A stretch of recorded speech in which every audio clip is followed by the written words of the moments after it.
Hi there, it's Erin Cochran, the House Whisperer from revealingredesign.com. And today I want to talk to you a little bit about the stress that comes with a renovation, and that my belief that there is always room for compromise. So you may not know this about me, but my first career was in nursing. I was a psychiatric nurse, and I've learned a lot about people over the years, both in my first job and in my current job. And I work with some of the most lovely people on the planet. Maybe you're one of them. My clients are known, even with the contractors that I work with.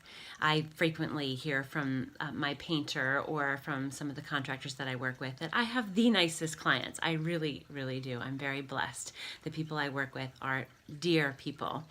And that doesn't mean that during a renovation, or a lot of times in planning for a renovation, there aren't times when especially husbands and wives can butt heads and feel that the other one isn't hearing them, or that they're somehow not going to get what they want in the result. And I can sort of be the referee at times, or I'm usually the person that's there holding space and helping everyone to sort of come to a common ground. So if you have had one of these experiences in your marriage or in your relationship, and maybe your house is stuck because of it, stuck where it's always been, because you can't agree on the next steps that need to be taken, or what you want the room to end up like, or the colors, or whatever, I just want to assure you that there's always room for compromise, and there's always a way for everybody to get most, if not all, of what they want in the space. So how can we do this? So one of the things that happens a lot is if we're talking about the room that we want to create, or we're talking about making changes. First of all, change is very hard for most people. Changing a room, changing anything is stressful.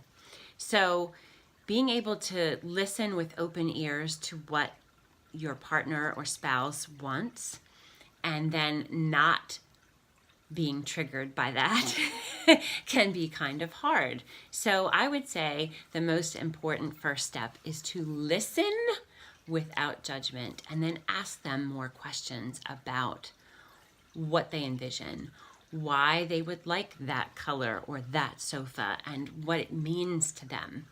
And then just sit with that. And then hopefully the other person will reciprocate, and you can talk about what you would like and why you would like those things and what's important to you. This is a process, and certainly the amount of time that it takes to come to an understanding can be longer than we would like, but it is a worthwhile process to engage in.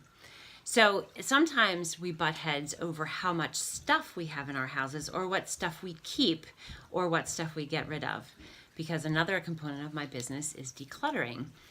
So basically, if we are frustrated by our partner's stuff, sometimes it helps, this is a little hard to say, to think about what stuff we are holding on to and we don't want to get rid of, and really just sort of work on our own stuff, work in our own corner, and clear out things that we want to get rid of, and set that example for our partner.